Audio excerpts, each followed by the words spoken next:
Hello again, and welcome to the second part of the introduction to the Swedish welfare system. And this part is about Sweden's economic development from 1830 until the present day.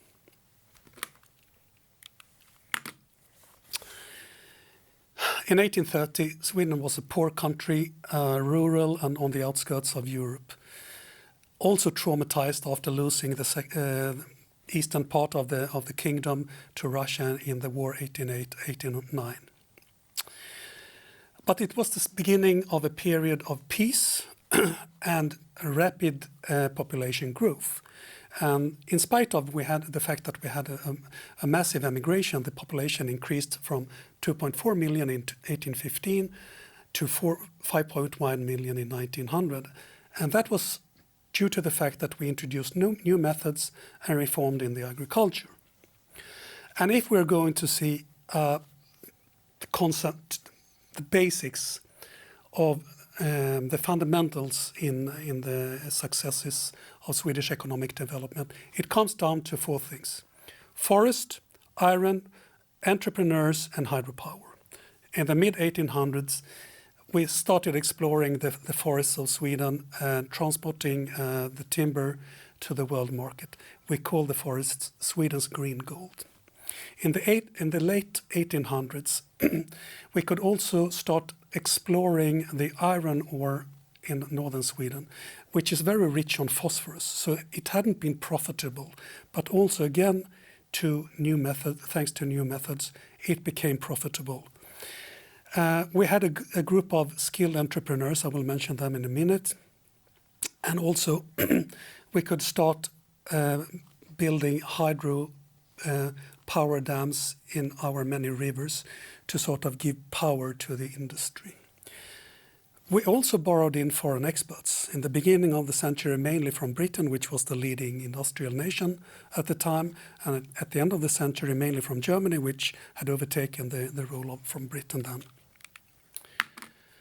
If you're a history nerd and a labor market nerd like me, you like this kind of pictures. It shows the employment pattern or the changes of the employment patterns in the country for the past almost 200 years. So the green line shows number of employees in agriculture and forestry. And you can see the first 100 years, it's very static. Then there is a gradual decline of the people employed in this sector, while we have, as you can see in the red line, a gradual increase of the number of people working in the factories and industries. And that number of people reached its peaks in the late 1950s. And then, as you can see, the black line shows the number of people employed in trade and communication, and the blue one is services and public administration. And as you can see right there, the number of people employed in the agriculture sector became fewer than in the industry around 1940. However, the value of the industrial production overtook the value of the agricultural production already in 1923. We did some very important political and economic reforms in the 19th century. We introduced the compulsory elementary school in 1842, giving us perhaps the highest literacy rate in the world. We also introduced higher education. The first civil engineer was graduated, ironically, from the Army College in 1851. Only less than 20 years later, we graduated more than 1,000 or around 1,000 engineers every year. We introduced equal inheritance rights in 1845, which was the beginning of making it possible for women to play a bigger part in the economy. Very important was the reforms in 1864, when we got rid of the guild systems and everybody could open their business, every man at least, not every woman. Public limited control, trading companies, etc. A modern business society was beginning to form. and with it also the freedom, the representation reform, when we got rid of the parliament consisting of the 4 estates and the introduction of modern party system, and gradually the introduction of the step by step by the democracy. We managed to stay out of the First World War, but of course we were shaken by the events around us in Europe. 1920s, called the Merry 20s. People seemed to want to forget the horrible war. Looking forward, it was a booming time for Europe and also for Sweden. Swedish industry was doing very well. It came to an end in 1921 when they had the exchange, the stock exchange collapsed in New York. But that was not really the big thing. The big problem was that governments across the world, in order to protect their own labor markets, introduced tariffs on foreign goods. And that resulted in a decline of world trade with 2/3 or maybe even 3/4. And that led to massive economic crisis, mass unemployment, paving the way for totalitarian regimes in Europe. 1939, Stalin and Hitler divides Europe. 1 week later, the Second World War starts. I will mention more about the post-war period in a minute.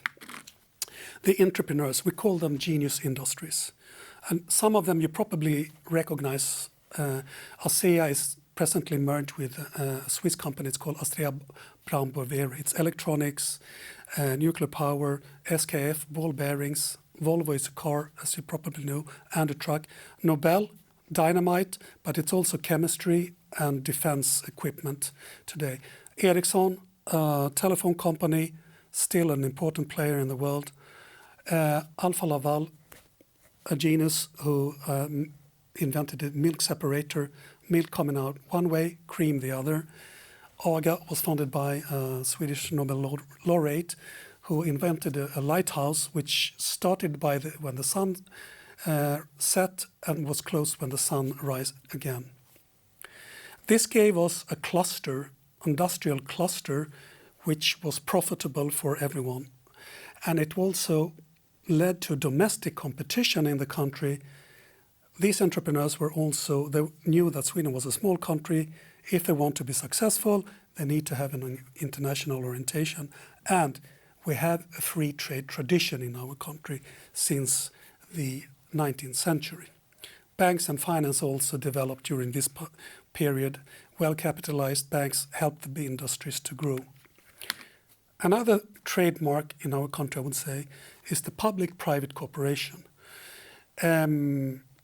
We had the mining ores, iron ores, and the mines open in northern Sweden, enormous quantities in the late 1800s.